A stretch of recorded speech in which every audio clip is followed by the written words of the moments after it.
میں نے اپنے ملک کا کونا کونا دیکھا اور میں نے جن گاؤں کے اور شہروں کے نام کبھی سنے نہیں تھے وہاں بھی جا کے حضور کا ذکر پاک کرنے کی اللہ نے مجھے توفیق عطا کی۔ میرا تجربہ بدلا، میری سوچ بدلی، میرا ذہن بدلا۔ اس سال بھی محفل میلاد میں جہاں مجھے گفتگو کرنے کا موقع نظر آیا اور جیسے ہی میں نے یوں کر کے مجمع پہ نظر ڈالی نا، مجھے جوان زیادہ نظر آئے،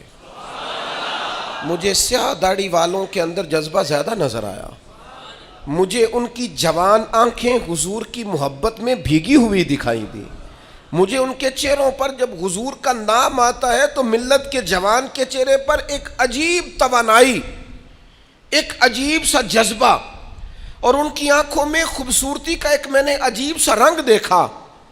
اور میں یہ سمجھ گیا کہ یار نہیں، یہ تو نہیں نہ ہو سکتا کہ یہ سوتا کبھی خشک ہو جائے۔ بہت پرانا میں نے کسی صوفی کا شعر پڑھا تھا، مجھے پسند بھی بڑا تھا، اور وہ میں نے اپنی زندگی میں جب جب اس کو اپنی زبان سے ادا کیا وہ میرے دل میں گھر کرتا چلا گیا۔ لیکن اب میں صرف اپنے لیے نہیں کہہ رہا، اب میں ان سب جوانوں کے لیے کہہ رہا ہوں جو حضور کی محفل میلاد میں آتے ہیں اور حضور کے نام کا نعرہ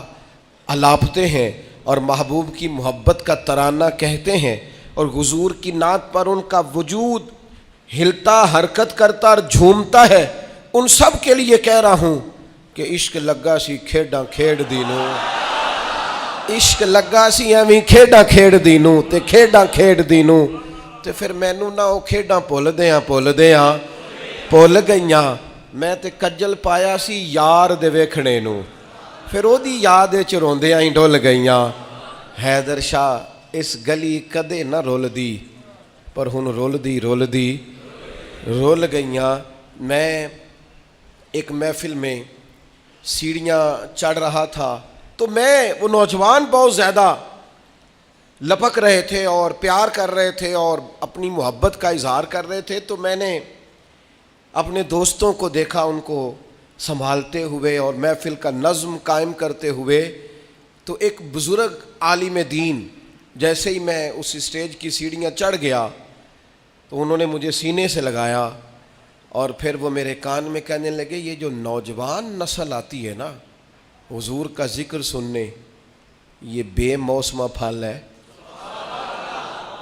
بے موسمہ، کہنے لگے یہ بے موسمہ پھل ہے، اور فرمانے لگے یہ جو بے موسمہ پھل ہوتا بڑا قیمتی ہے، یہ قیمتی پھل ہوتا ہے، اس کی حفاظت ہونی چاہیے، ان کے جذبات کو خوبصورت رستہ دینا چاہیے، ان لوگوں کے لیے ہمیں اچھی راہوں کا تعین کرنا چاہیے، ان کو خوبصورت ٹھنڈا پروقار اور وزادار ماحول ہمیں فراہم کرنا چاہیے۔